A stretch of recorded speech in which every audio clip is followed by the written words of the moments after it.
Depois do nosso vídeo sobre Júlio Verne, eu recebi algumas opiniões e o Alexandre Capão me lembrou a coleção Argonauta e a importância da coleção Argonauta no desenvolvimento do público leitor de ficção científica em língua portuguesa. É, Existem muitas discussões sobre por que a ficção científica, ela no Brasil, por exemplo, ela não tem um público tão grande. E isso deve ter a ver com as perspectivas do imaginário brasileiro, que é muito sobrenaturalista, nós diríamos assim, mais propriamente do que científico. O estranhamento sobrenatural é mais atraente que o estranhamento científico, né? Então, mas de qualquer forma, isso não significa que não exista no Brasil uma demanda pela literatura de antecipação científica. Isso sempre se tentou de alguma forma promover autores nacionais, e nós tivemos aqui a célebre geração GRD, né, que foram os primeiros escritores propriamente de ficção científica brasileira, como Jerônimo Monteiro e Fausto Cunha, e muitos anos depois o Calife, que foram autores que tiveram algum tipo de repercussão, mas não é propriamente a ficção científica um gênero que de forma massiva os brasileiros se interessem. Mas, de qualquer forma, existe um público, e durante muitos anos, esse público ele tinha uma carência de textos de ficção científica em português. Por isso é muito importante a coleção Argonauta. Ela foi importante aí por 4 décadas, por ser a principal fornecedora de títulos de ficção científica para a língua portuguesa. Isso se deve muito ao Antônio Souza Pinto, que foi o dono, né, da editora Livros do Brasil, em Lisboa, que se dedicou a promover a tradução, de financiar a tradução e a edição de grandes clássicos, principalmente os clássicos da geração de ouro da ficção científica americana, e outros escritores também que hoje em dia são pouco lembrados nos manuais de ficção científica, mas que também eram relevantes na época, principalmente a ficção científica francesa, que era de alguma forma concorrente da ficção científica americana e tinha uma tradição grande, porque remontava a Júlio Verne. E essa pleiade de escritores franceses, americanos, ingleses, eles foram, de uma forma geral, bem cobertos pela coleção Argonauta, né? Muito se critica a natureza das traduções, muito se critica a qualidade, os livros eram feitos em papel de baixa qualidade, mas eles foram importantíssimos. No Brasil, para quem lia a coleção Argonauta, os aficionados, sempre causava estranheza a maneira portuguesa de escrever, né? Sempre havia uma curiosidade com relação a diferentes denominações para as mesmas coisas, mas isso nunca impediu que os livros da coleção Argonauta fossem avidamente procurados pelos leitores de ficção científica no Brasil. Mas a coleção Argonauta ela tinha uma particularidade, e isso durante muito tempo vai ser um dos seus pontos mais relevantes, que era ter como ilustrador das suas capas o grande artista plástico português Lima de Freitas. O Lima de Freitas ele produziu capas memoráveis para a coleção Argonauta, né, principalmente nos anos 60 e 70, que tornavam a ficção científica uma experiência também artística. Eu não sei, nunca soube exatamente até que ponto o Lima de Freitas lia os livros, mas alguns livros ele traduzia com muita precisão e eram sempre textos e eram sempre imagens muito expressivas e significativas, né? Eu trouxe aqui algumas capas para serem vistas, né? Para vocês poderem entender do que eu estou falando, né? E nós vamos aí mostrar algumas. A primeira delas é a capa de O Homem Demolido, célebre best-seller de Alfred Bester, né? Onde você vê a, a expressão de um ser humano desagregado, que é típico da visão que Lima de Freitas tem do futuro, grande parte das vezes. O segundo aqui é o História de Dois Mundos, onde Lima de Freitas tem a oportunidade de escrever os seus cenários futuristas, né, que eram sempre cenários um pouco industriais e metálicos, geralmente desprovidos de algum tipo de vida, com alguma precisão.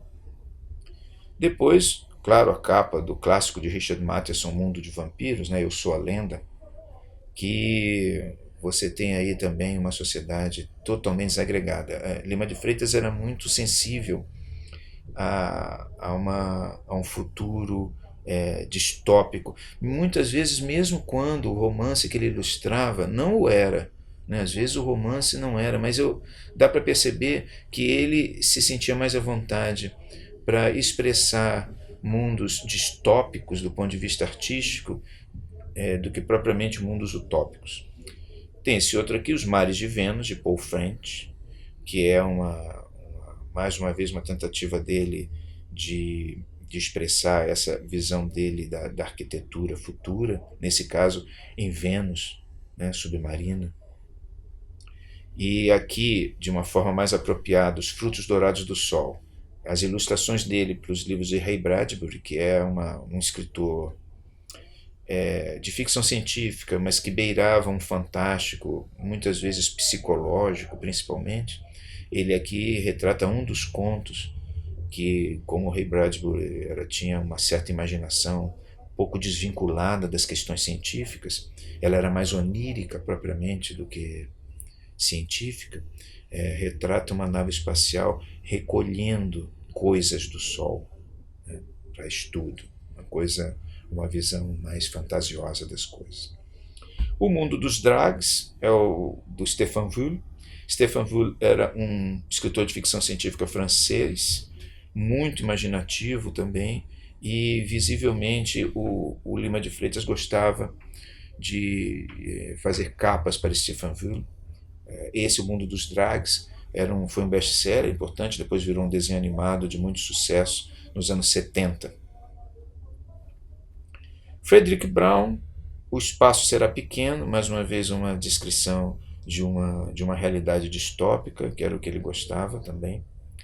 De Gelo, em 2157, que é uma história de um futuro do Stéphane Vull, onde o nível do mar sobe e absorve e submerge o mundo. E aqui Stéphane Vull produz uma das suas capas que são quase abstratas, e bastante expressivas, né? A capa de Aldeia dos Malditos, do John Widman, célebre clássico, né, da ficção científica, que teve tantos filmes, que ele aqui faz, inspirado talvez um pouco em Modigliani. A outra capa aqui de O Signo do Cão, que ele também retrata aqui uma outra fase, onde ele começa a construir paisagens futuristas de uma maneira um pouco mais gótica, nós diríamos assim. Okay. Também uma tendência a partir de então. O Satélite Sombrio, do escritor francês Jérôme Sérieux. A Nuvem Negra, o célebre romance de Fred Hoyle, né, que é sobre uma criatura que absorve os planetas. Aqui ele marcha também para um certo abstracionismo. A Era dos Biócibes, também ambientado na França, ele busca uma paisagem francesa com a tragédia acontecendo, a desagregação, que é o tema dele.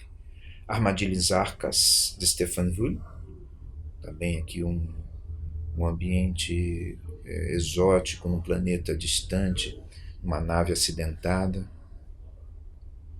Outro romance do Ray Bradbury, As Máquinas da Alegria. Ele tem um olhar particular sempre para os livros de Ray Bradbury.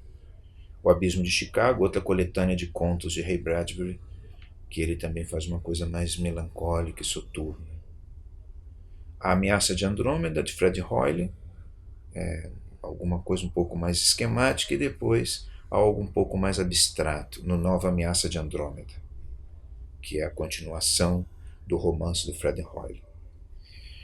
O clássico do Karel Čapek, A Guerra das Salamandras, ele faz uma capa um pouco mais, nós diríamos assim, fantástica, que é a da invasão das salamandras que dominam o mundo.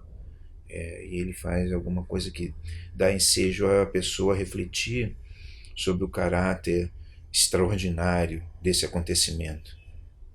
O Império dos Mutantes, mais uma vez de Stefan Wüll, onde ele representa o castelo central, que é o cenário do romance, de uma maneira muito impressionante também. Outro romance de Ray Bradbury, A Cidade Fantástica, que é uma visão de um mundo, de uma aldeia, pelos olhos de uma criança, e ele aqui também faz uma capa colorida que expressa os principais elementos do romance de Ray Bradbury. O Planeta da Utopia, do Murray Leinster, que é também uma capa que beira a abstração. A Revolta na Lua, do Robert Heinlein, que é alguma coisa bastante inspirado nos anos 60, bastante intrincado, e que dá a entender a complexidade das estruturas sociais e políticas da Lua no romance de Heinlein, e ao mesmo tempo o caráter crítico, né, da obra desse escritor de ficção científica americano. O Ave Marciana, do Edmund Cooper, que é a história daquela pessoa do astronauta que cai num planeta que era na verdade alguma coisa parecida com a religião dos astecas. Parecida, eram criaturas diferentes, e ele retrata aqui um ambiente florido que lembra um pouco a arte mexicana, né? Então você vê que ele estudou um pouco do que se tratava, pelo menos o livro, para poder ilustrá-lo. E aqui, por fim, algumas peças centrais e muito, ao meu ver, do auge das ilustrações do Lima de Freitas, que é o Terra Insólita, a capa do Terra Insólita, volume 1, do Clifford Simak. A capa do grande romance de Kurt Vonnegut, Utopia 14, as duas capas, né? Utopia 14, principalmente o segundo volume, né? Que você vê que são trabalhos onde ele se dedicou assim, profundamente a tentar expressar o que estava contido no romance. E duas capas do Cântico para Leibowitz, esse clássico distópico de Walter Miller Jr., de uma sociedade futura destruída pelas bombas atômicas e de hidrogênio. O primeiro, onde ele fala ele retrata um ermitão naquela sociedade destruída, e o segundo, no terceiro volume, na capa do terceiro volume, onde ele fala das irmãs siamesas, que são personagens centrais nesse romance, que termina muito mal, na verdade, o Cântico para Leibowitz. As Trombetas da Revolução, alguma coisa bastante esquemática, né, já beirando o abstracionismo, e essa capa muito elegante do livro do Van Vogt, Os Filhos do Futuro, onde você vê aqui a dedicação de Lima de Freitas a tentar produzir não só uma capa, mas uma obra de arte em si. Em suma, esses são alguns exemplos das capas produzidas por Lima de Freitas para a coleção Argonauta, que nos mostram assim, como é que uma capa ela pode ser bastante eficiente, e não apenas isso, né, para vender um livro, mas como ela também pode ser uma obra de arte, sim, expressar toda uma visão sobre o que vem a ser essas especulações sobre o futuro, né? Em geral, na visão de Lima de Freitas, o futuro, para ele, nunca é algo esteticamente agradável. É sempre alguma coisa que transmite a quem vê uma sensação de incompletude, de incerteza, de dor e muitas vezes de agonia, ou mesmo de abstração, de desarticulação das formas. Isso mostra bem a perspectiva que Lima de Freitas tinha do que era ilustrar romances de ficção científica, e mostra também que isso para ele não era uma coisa banal, né? Era uma tese sobre a representação gráfica do mundo futuro. E nesse sentido, a sua visão, mesmo que o romance muitas vezes fosse utópico ou positivo, a sua visão usualmente era distópica. Então eu acho importante falar sobre a coleção Argonauta, porque a coleção Argonauta não só ela introduziu esses romances todos de ficção científica na lusofonia, como ela também permitiu que Lima de Freitas expressasse a sua visão do futuro, a sua visão da antecipação, do ponto de vista artístico, do ponto de vista ilustrativo, da ilustração, né? E passar a sua própria mensagem de como ele entendia, do ponto de vista da arte, e aí eu acho que além da ficção científica, mas do ponto de vista da arte, como ele entendia o mundo futuro, como ele entendia o que viria. Então a coleção Argonauta não era só uma experiência dos romances de ficção científica, era uma experiência artística muito significativa por conta das maravilhosas capas do Lima de Freitas.